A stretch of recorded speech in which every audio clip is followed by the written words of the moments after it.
I should have known something was wrong when my husband stopped kissing me goodbye. Earl had always been methodical about his routines. Coffee at 6, shower at 6:30, kiss on my cheek at 7:15 before heading out the door. But that Tuesday morning, 3 months after our daughter Carol left for college, he just grabbed his briefcase and left. No kiss. No see you tonight. Just the sound of the garage door closing. I stood in the kitchen, dish towel in my hand, staring at the space where he'd been. 18 years of marriage, and suddenly, the goodbye kiss was gone. You're overthinking it, Pauline, I muttered to myself, turning back to the dishes. He's just distracted with work. That evening, Earl came home with an announcement that would change everything. I need to talk to you about something, he said, setting his briefcase down in the hallway. I wiped my hands on my apron and turned from the stove. What's going on? I have to go to Chicago for a business trip, Earl said. They're setting up a new warehouse and branch office there. They need me to supervise the setup, hire people, train the new team to take over operations. Chicago? I asked. For how long? 2 months, Earl replied. Maybe a little longer. It's a big project. 2 months. I felt my stomach drop, but I forced a smile. That's a long time, and right before Christmas, too. I know, Earl said, his tone apologetic, but this is important for my career. Regional manager doesn't just supervise. Sometimes you have to get your hands dirty with the major expansions. When do you leave? I asked quietly. Next week, Earl answered. I need to pack and get everything organized. I nodded slowly. What could I say? This was his job, his career. We built our life on his income after he'd asked me to quit working when Carol was born. I'll help you pack, I offered. Earl gave me a brief nod. Thanks, I'm gonna take a shower. He disappeared upstairs, and I stood alone in our kitchen, stirring a pot of soup that suddenly felt pointless. 2 months in Chicago, just when Carol had left, and the house already felt too empty. And now I'd be spending Christmas alone. That week passed in a blur of laundry and packing. Earl was distant, preoccupied. I told myself it was stress about the new project. I told myself a lot of things that week. The morning he left, I made his favorite breakfast. Scrambled eggs, bacon, toast with butter and strawberry jam. He barely touched it. You need to eat something before your flight, I urged gently. I'm not hungry, Earl said, checking his phone for the 3rd time in 5 minutes. I'll grab something at the airport. Earl, I started, then stopped. What was I gonna say? Don't go? Stay with me in this empty house? He looked up from his phone. What? Be safe, I finished lamely. Call me when you land. I will, Earl promised. Pat. He did call that first night. Brief, distracted, but he called. Said the hotel was fine. The team seemed good. He was tired from the flight. The second night, he called again. Even more brief. Even more distracted. By the 4th night, he was calling every other night. Then every 3 nights. Then the calls stopped altogether. I tried not to panic. He was busy. Setting up a warehouse was demanding work. He was probably exhausted, falling into bed too tired to even think about calling home. But when 2 weeks passed without a word, I couldn't ignore the knot of anxiety in my stomach anymore. I called his cell phone. It went straight to voicemail. I called again the next day. Voicemail. I sent text messages. No response. I sent emails. Nothing. What if something had happened to him? What if he was hurt? What if he was lying in a hospital somewhere and I didn't even know? The practical concerns started piling up too. Earl hadn't made his usual deposit into our joint account for the month's bills. The utilities, the insurance, the property taxes. I logged into our bank account for the first time in months. Earl had always handled the finances. I trusted him completely to manage our money while I managed our home. The account balance made my breath catch. It was lower than I expected, much lower. But the bills couldn't wait for Earl to remember to make a deposit. At least I didn't have to worry about a mortgage. The house was mine, free and clear. My parents had gifted it to me before Earl and I even got married, back when I was working as a logistics team leader at Thompson Logistics. I transferred money from my personal savings account to cover the bills. Money Earl didn't even know I had. Money that came from interest on the trust fund my parents had set up years ago. When Carol called that weekend to check in, I tried to keep my voice light and cheerful. How's school, sweetheart? I asked. It's great, Mom. I'm loving my classes. How are you? How's Dad? Carol said. I hesitated for just a fraction too long. Mom? Carol pressed. What's wrong? Nothing's wrong, I assured her. I'm fine. Where's Dad? Carol asked. He's in Chicago. Work trip. They're setting up a new warehouse, I explained. Oh, Carol said. Can I talk to him? He's really busy with the project, I said quickly. You know how work trips are. Mom, you sound weird, Carol observed. Are you sure everything's okay? I forced brightness into my voice. I'm absolutely sure. Just missing you, that's all. The house feels empty without you. I miss you too, Carol said softly. But Mom, if something's wrong, you'd tell me, right? You wouldn't just keep it to yourself and worry alone? I closed my eyes. My daughter knew me too well. I haven't heard from your father in a couple of weeks, I admitted. I'm sure he's just busy, but I'm a little worried. A couple of weeks? Carol's voice rose. Mom, that's not normal. Have you tried calling him? He's not answering, I said quietly. I'm coming home, Carol announced immediately. No, I protested. Carol, you just started college. You can't leave because your mother is being paranoid. You're not being paranoid. Dad ghosting you for 2 weeks isn't okay, Carol argued. You shouldn't be alone worrying about this. I'll be fine, I insisted. Your father is probably just overwhelmed with the project. You know how he gets when work is intense. Carol was quiet for a moment. Okay, but Mom, promise me you'll let me know what's going on. If you hear from him, if anything changes, you tell me immediately. I promise, I agreed. And if you don't hear from him in the next few days, I'm coming home whether you like it or not, Carol added firmly. After we hung up, I sat on the couch in the living room where Earl and I used to watch television together every evening. The silence of the house pressed against my ears. I picked up my phone and stared at Earl's contact information. I could try calling again, but what was the point? He clearly wasn't going to answer. That's when I remembered Andrew, Earl's boss. He would know how to reach Earl in Chicago. He'd probably have the office number, or at least know which hotel Earl was staying at.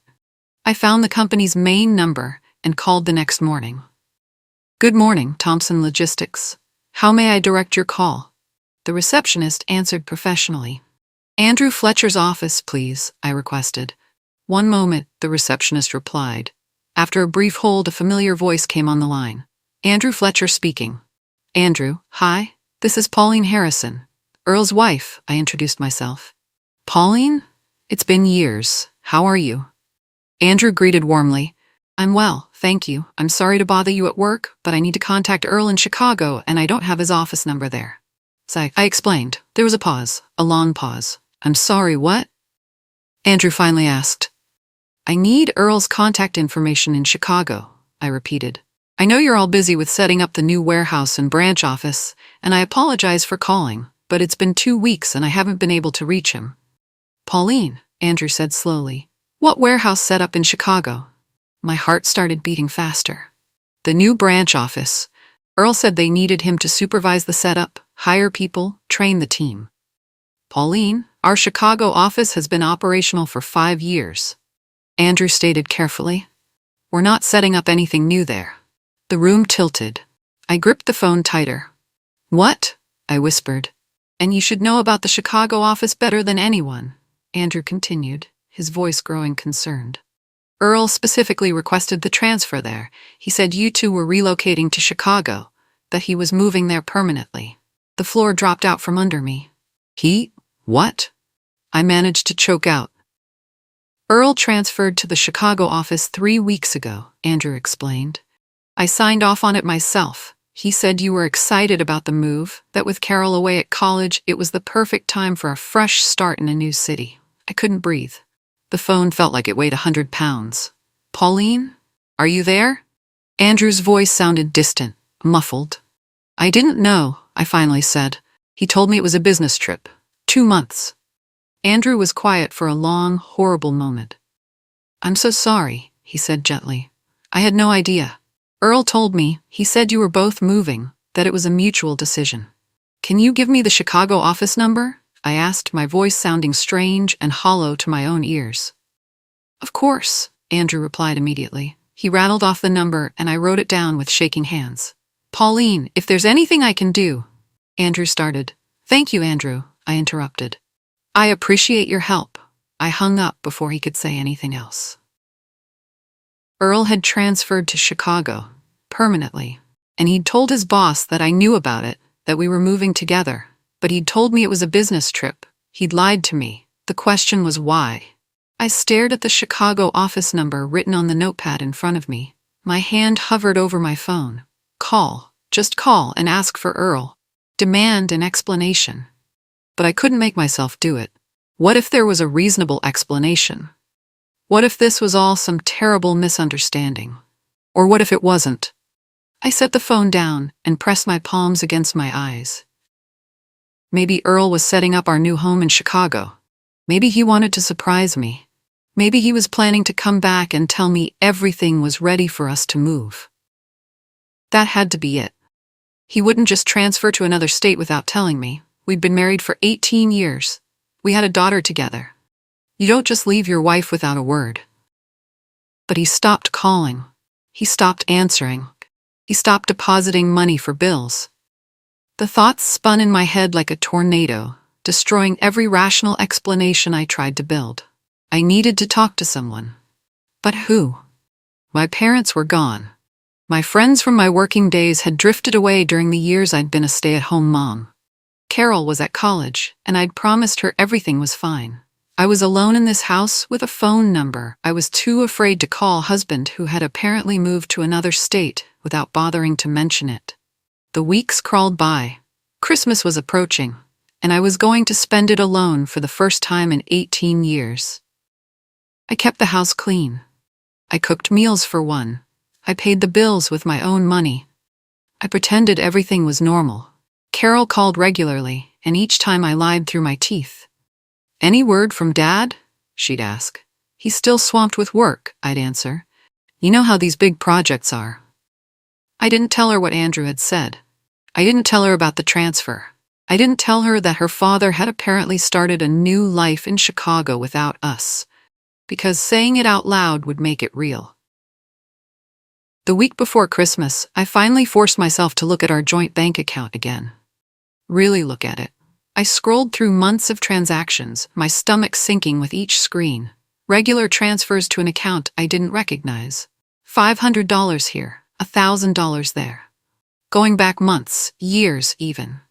Large purchases I'd never seen, jewelry I'd never received, restaurant charges from places we'd never eaten together. And then I saw it. A massive withdrawal from 3 years ago. $50,000. I stared at the screen, my mind racing. $50,000.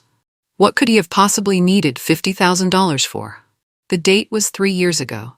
I tried to remember anything significant from that time. Any conversation, any explanation, nothing. Earl had taken $50,000 from our joint account, money that included my monthly contributions, and I had no idea what it was for. More transfers followed in the months after. $1,500 every single month. Like clockwork. What was he paying for? My hands were shaking as I scrolled further. More charges, more mystery purchases, more money disappearing into accounts I didn't recognize. The numbness I'd been wrapped in for weeks cracked. Beneath it was something hot and sharp and furious. Earl hadn't just abandoned me. He'd been stealing from me. For years. The doorbell rang on Christmas Eve. I wiped my face and went to answer it, expecting a package delivery. Instead, Carol stood on the porch with her duffel bag and suitcase. "Mom," she said, taking one look at my face. "What happened?" "Carol, I told you not to come home. You should be enjoying college," I said weakly. She pushed past me into the house and dropped her bags. "I've been worried sick. You've been acting weird on the phone for weeks. I knew something was wrong. Now tell me what's going on. Where's Dad?" I opened my mouth, but nothing came out. Carol's eyes widened. "Mom, you're scaring me. Where is he? What happened?" "He left us," I finally whispered. "Your father left us." "What do you mean he left?" Carol demanded. So I told her everything. Andrew's phone call. The transfer to Chicago. The bank account transactions. The mysterious $50,000 withdrawal and the monthly $1,500 payments. With every word, Carol's face grew paler and her eyes grew harder. $50,000, she repeated. What was it for? I don't know, I admitted, my voice breaking. I have no idea what he's been spending our money on. But it's been going on for years. Carol's jaw clenched. I'm calling him right now. Carol, he won't answer, I started. Then I'll keep calling until he does, Carol said firmly. He owes us an explanation. She tried calling his cell. Voicemail. She tried texting. No response. Then she pulled up FaceTime and hit his contact. To my shock, after 4 rings, Earl's face appeared on her phone screen. Carol, hey sweetie, Earl began, but his greeting died when he saw her expression. Before he could say anything else, a child's voice came through the phone. Daddy! Daddy! Who's that? A little boy's face appeared on the screen, crowding next to Earl. Earl's face went white. Carol stared at the child, then at her father. Hi there, she said to the boy, her voice shaking. What's your name? I'm Daniel, the boy announced proudly. Who are you? Carol's voice broke. I'm your father's daughter from his real family. Carol, don't, Earl pleaded, trying to take the phone back, but Daniel was holding it. How old are you, Daniel? Carol asked. I'm 4. I'm a big boy, Daniel declared. Carol, please, Earl begged in the background. 4 years old, Carol repeated, her eyes bright with tears. You've had a 4-year-old son this whole time. Earl finally managed to get the phone away from Daniel. His face filled the screen again, pale and sweating. I can explain, he stammered. Explain? Carol's voice rose. Explain what? That you've been cheating on Mom? That you have a whole other family? That you abandoned us without even having the guts to say you were leaving? It's not like that, Earl protested weakly.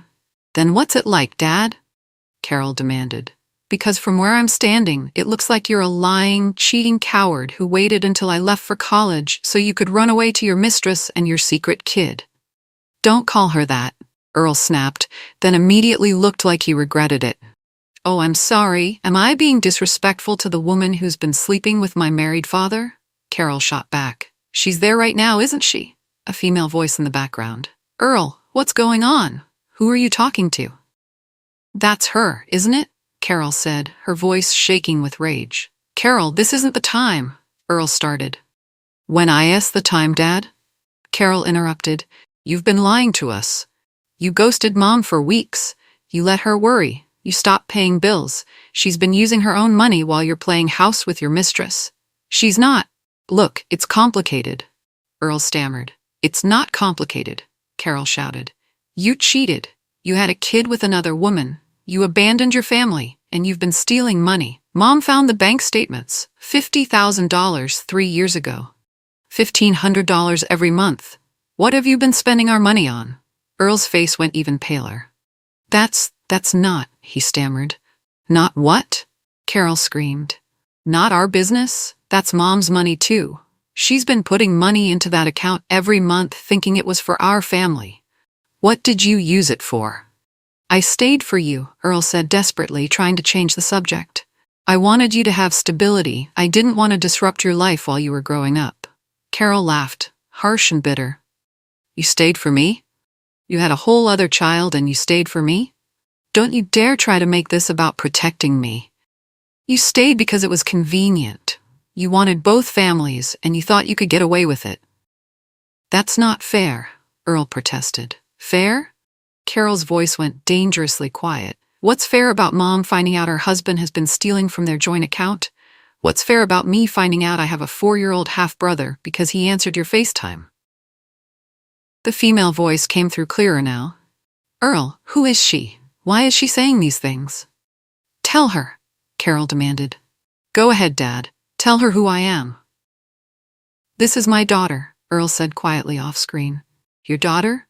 The woman's voice was careful, controlled. Earl, maybe you should. Don't pretend you don't know about me, Carol shouted. You knew he was married. You knew he had a daughter. You've known the whole time. The woman went silent. Nothing to say now. Carol's voice was bitter. You were being so careful, weren't you? Making sure Mom didn't find out? Well, guess what? We know everything now. Her name's Aileen, Earl said to Carol, sounding defeated. Me and Aileen. Aileen? Carol interrupted. That witch's name is Aileen? Aileen, you listen to me. You destroyed my family. You got pregnant by a married man while knowing he had a wife and daughter at home. You've been helping him steal from my mother for years." Aileen didn't respond. She knew she'd always known. "You're disgusting," Carol screamed. "Both of you. You knew he was married, you knew about us, and you didn't care. You just wanted what you wanted." "Carol, please calm down," Earl begged.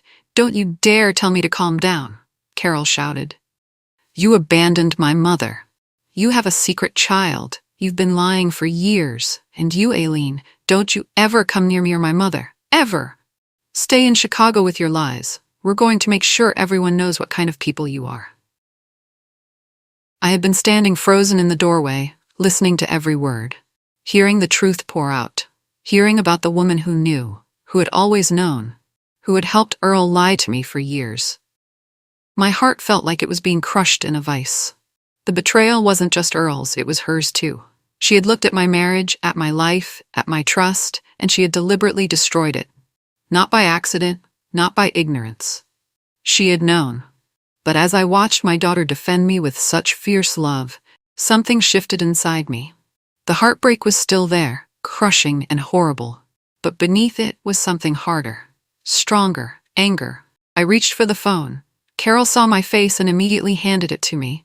My expression was serious, controlled. The tears would come later. Right now, Earl needed to see exactly what he'd created. Earl's face filled my screen. He looked terrible, guilty, scared, good. "Pauline," he started, his voice shaking. "I will see you in court, Earl," I said, my voice steady and cold as ice. "And tell Aileen that I'm coming for her too. She destroyed my marriage, and I'm going to make sure she pays for it. Literally, you both will pay a hefty price for your sins." "Pauline, wait," Earl began, panic clear in his voice. I hung up. The phone slipped from my hand onto the couch. For a moment, I just stood there staring at nothing. Then the dam broke. A sob tore out of me, raw and painful. My knees buckled, and I sank onto the couch, my whole body shaking. "Mom," Carol whispered, immediately wrapping her arms around me. She knew. I choked out between sobs. "She knew about me. She knew about you. She helped him lie to us for years. How could anyone do that? How could she look at another woman's life and just destroy it without caring?" "I don't know, Mom," Carol said, tears streaming down her own face. "I don't know. 18 years, I cried. 18 years of marriage. I trusted him completely. I gave up my career for him. I took care of our home, our daughter, everything. And he was living a whole other life, with a woman who knew, and didn't care." Carol held me tighter. "It's not your fault. You didn't do anything wrong." "Then why does it hurt so much?" I sobbed. "Because you loved him," Carol said softly. "Because you were a good wife. Because you deserve better than this." I cried until I had no tears left. Carol held me the entire time. This daughter of mine who had come home to protect me, who had screamed at her father on my behalf, who loved me enough to abandon her college holiday plans to make sure I wasn't alone. When the sobs finally subsided into hiccups, I pulled back and looked at her tear-stained face. "I'm sorry?" I whispered. "I'm so sorry you had to see this, that you had to find out your father is." "Don't apologize," Carol interrupted firmly. "You have nothing to be sorry for. He did this. Him and that woman, not you." I nodded, wiping my face with shaking hands. "Mom," Carol said carefully, "you meant what you said, right, about taking them to court?" I thought about Earl's panicked face when I'd threatened legal action. "Yes," I said, my voice stronger now. "I meant every word." "Good," Carol said fiercely. "They deserve everything that's coming to them." She paused, then asked quietly, "But Mom, can you afford a good lawyer? I know Dad handled the finances and—" I took a shaky breath. It was time to tell her. "Carol, there's something you need to know," I said. "Something I've never told anyone. Not even your father." Her eyes widened. "What?" "My parents set up a trust fund for me years ago," I explained. "Before I even married your father, they told me never to tell him about it. I've been putting the interest into our joint account every month, that $1,500, but the principal has been growing in a separate high-yield account all these years." "How much?" Carol asked softly. I named the figure. Her eyes went huge. "Mom, that's a lot of money." "I never touched it," I said. "I always thought it was for emergencies, for our future. I guess this qualifies as an emergency." Carol stared at me for a long moment, then a small, fierce smile crossed her face. Dad has no idea, does he? None, I confirmed. He thinks you're helpless, Carol said slowly. He thinks you're just a broke housewife with no options. He's wrong, I said quietly. He's so wrong, Carol agreed, her smile growing. Mom, you're going to destroy him. I'm going to make sure I get what I deserve, I corrected, and that he faces consequences for what he's done. She squeezed my hand. You can afford the best lawyer in the state. I can, I agreed. We sat there for a moment in the quiet house. Let's have some tea, I finally said, standing on shaky legs. And then the day after Christmas, I'm calling a lawyer. Carol stood with me, keeping a supportive hand on my arm. Tomorrow's Christmas. I looked around at the house I'd decorated alone. The tree I'd put up hoping Earl might come home. The dinner I'd planned for a family that no longer existed. Then the day after Christmas, I said quietly. The day after Christmas, I fight back. Carol squeezed my hand. I'm not going back to school, Mom. I'm staying with you. Carol, you can't. Yes, I can, she said firmly. You spent your whole life taking care of Dad and me. Now it's my turn to take care of you. I'm not leaving you alone. Not now. Not until this is over and you're okay again. But your education, I protested. Can wait, Carol interrupted. Mom, I can take a leave of absence and go back next school year. Students do it all the time. My education isn't going anywhere, but you need me now. Carol, I don't want you to put your life on hold for me, I said, my voice breaking. You're not making me do anything, Carol said gently. This is my choice. I want to be here. I need to be here. Please, Mom, let me help you. I looked at my daughter's determined face and felt my resistance crumble. Are you sure? I whispered. Completely sure, Carol said. And sweetheart, I added, you don't have to worry about paying for college when you go back. Your grandparents set up a college fund for you too. It's separate from my trust fund. Your education is fully covered. Carol's eyes widened. They did? I nodded. They wanted to make sure you'd never have to worry about student loans or financial stress. That fund has been growing since you were born. Grandma and Grandpa thought of everything. Carol said softly, tears in her eyes again. They were very wise, I agreed. They told me to keep both funds secret from your father. I think they knew something like this might happen someday. Or they just knew Dad shouldn't have control over everything, Carol said. She was probably right. Fresh tears spilled down my cheeks, but these were different. Not tears of betrayal and heartbreak. Tears of gratitude. Thank you, I whispered, hugging my daughter tight. Thank you for being here. Always, Mom, Carol said. Always. That night we sat together on the couch, drinking tea and not talking about Earl or Aileen or any of it. Just being together. Just getting through it. Christmas Day was quiet and sad, but we had each other. The day after Christmas, a process server knocked on my door. I signed for the envelope, already knowing what it was. Divorce papers. Earl couldn't even call me. Couldn't even have the courage to tell me to my face that he wanted a divorce. He'd just abandoned me, let me find out about his other family through a FaceTime call, and sent papers. I opened the envelope with Carol sitting beside me.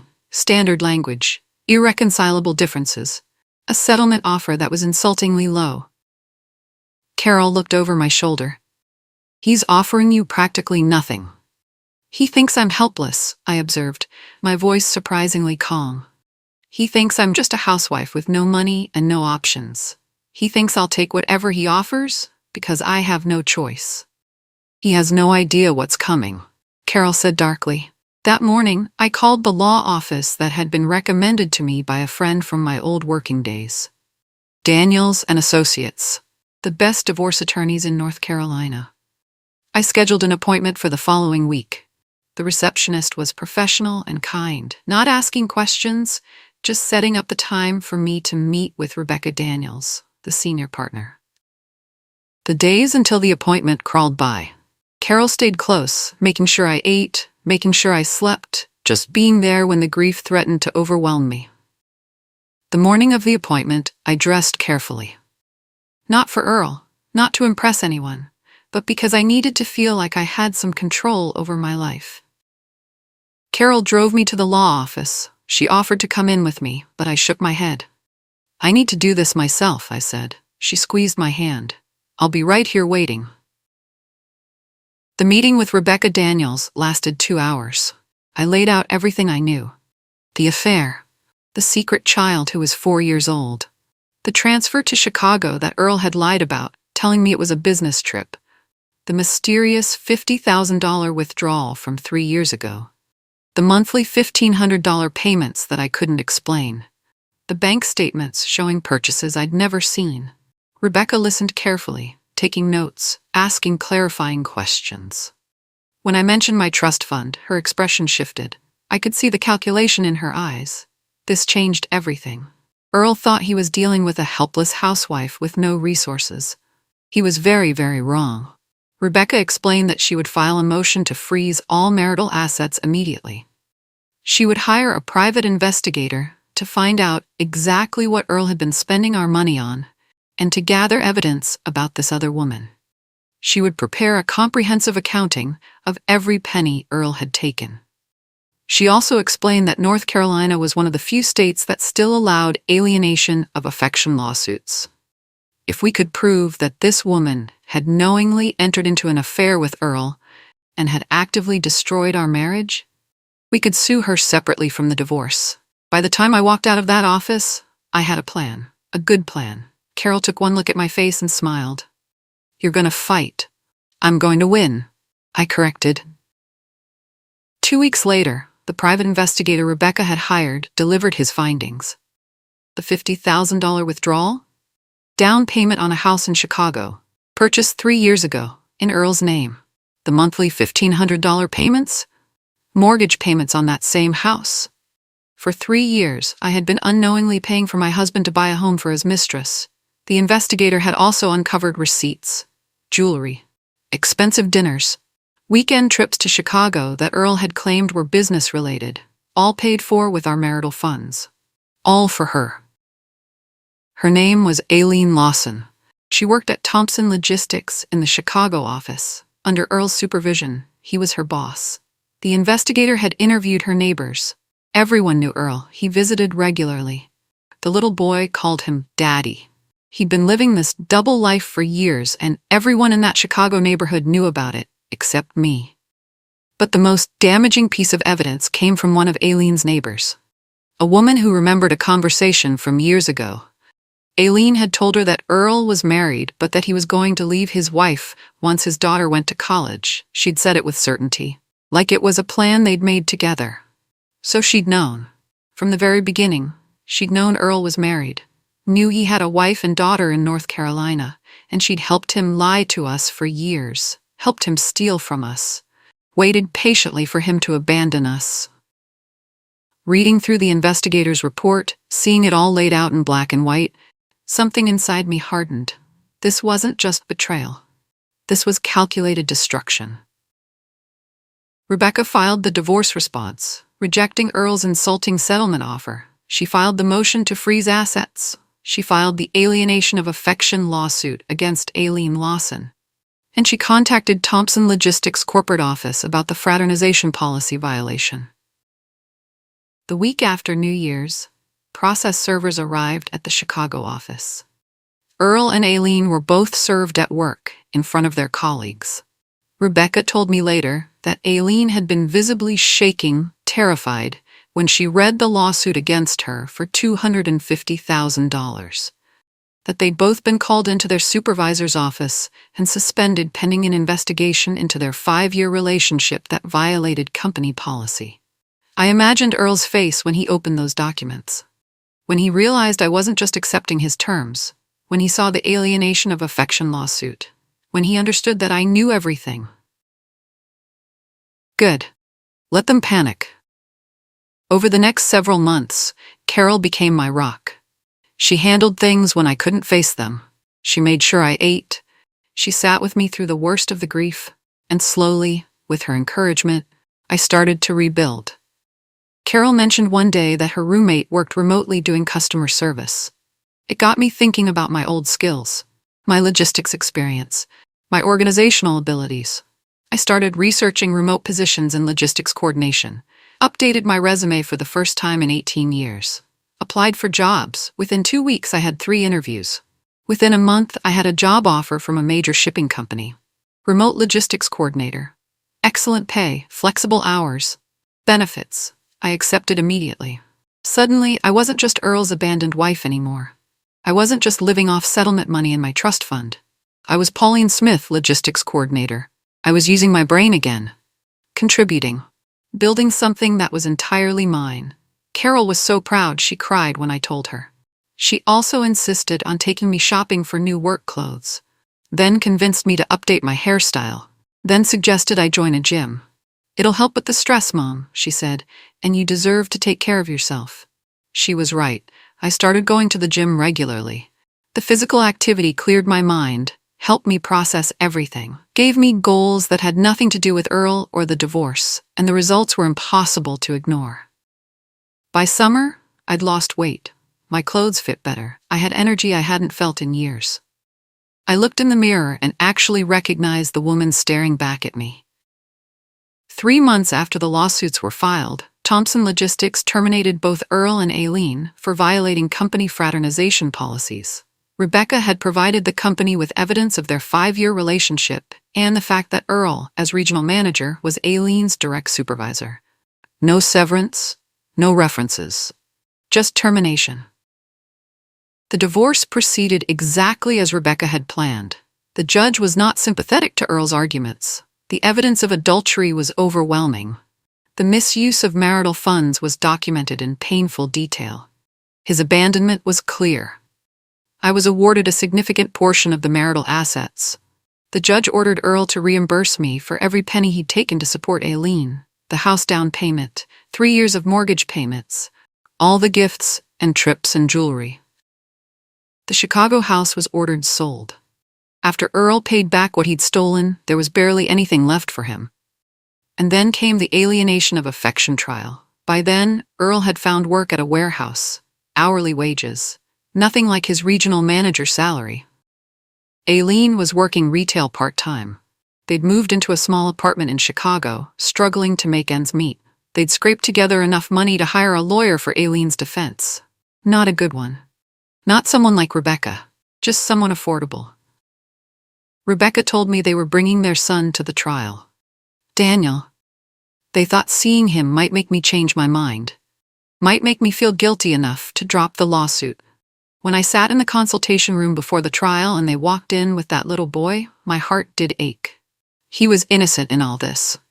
A child who had no idea what his parents had done. But it didn't change what needed to happen. Aileen tried to beg, tried to use the child as a shield, but I'd prepared myself for this moment. "It's Miss Smith now," I corrected when she called me Mrs. Harrison. I took back my maiden name. I refused to use his last name anymore. I told her the child was innocent, that I was sorry he had to see his mother face consequences. But those consequences were the result of her choices, not mine. That maybe he'd learn that choices have consequences, that using innocent people, even children, to manipulate others was wrong. My decision remained. In the courtroom, I sat beside Rebecca as the trial proceeded. The neighbor testimonies, the bank records, the timeline of lies, the proof that Aileen had known everything and had helped Earl destroy my marriage. After 3 days, the jury came back. Guilty. $250,000. I heard Aileen sob from across the courtroom. Rebecca leaned over and whispered, "You won." I nodded. But it didn't feel like winning. It felt like closing a door, like drawing a line, like finally being able to move forward. Outside the courthouse, I walked past Earl and Aileen without looking at them. Carol was waiting for me in the car, and I wanted to go home. Earl and Aileen had lost everything. Their jobs, their house, their future. The judgment would follow Aileen for years, garnishing whatever wages she could earn. And they were stuck together, bound by their son and their choices, living in poverty, drowning in debt and consequences. Meanwhile, I was thriving. By the time Carol returned to college that fall, ready to resume her education full-time, I was a completely different woman than the one Earl had abandoned. I had a career I loved, financial security, and most importantly, I had myself back. Carol hugged me tight before she left. "I'm so proud of you, Mom. Look at everything you've accomplished." I looked around at my life. My beautiful home that was entirely mine. My new job. My independence. I couldn't have done it without you, I told her honestly. Yes, you could have, Carol said, but I'm glad I got to be here to see it. After she left, the house felt quiet, but not empty. Not anymore. I had built something here. Something that was mine alone. Something Earl could never take away. The months turned into years. I settled into my new life with a contentment I'd never felt during my marriage. My remote job was fulfilling and challenging. I was promoted to senior coordinator after a year. The gym became part of my routine, and I'd never felt stronger or healthier. A year after the divorce was finalized, I sold the house. It held too many memories of a life that had been a lie. I bought a smaller, modern home closer to Carol's college. A fresh start in every way. Carol graduated from college with honors. I sat in the audience with tears of pride streaming down my face. My daughter had accomplished so much, despite everything she'd been through. The leave of absence she'd taken to help me hadn't held her back at all. Now I'm 51 years old, and my life looks nothing like it did when I was married to Earl. I have a successful career, a beautiful home, financial security, my daughter's love and respect, my health, my freedom, and most importantly, I have myself back. At 51, I'm thriving in ways I never did during my marriage. One evening, Carol showed me a post she'd seen online. Someone had shared a photo from a community event in Chicago. Earl was visible in the background, looking worn and old and tired. "Don't look at it, Mom," Carol said, trying to take the phone away. "It's okay," I said, glancing at the image. "It doesn't matter anymore." And it was true. Earl was part of my past, a painful chapter that had closed. But he wasn't part of my future. I'd built something better. Something that was entirely mine. Something he could never touch or take away. I'd won, not because I'd destroyed him in court, but because I'd rebuilt myself into something stronger than he'd ever been. And that was the sweetest victory of all. If you enjoyed this video, hit that like button and drop a comment below. Don't forget to follow for more content just like this. Thanks for watching. Catch you next time.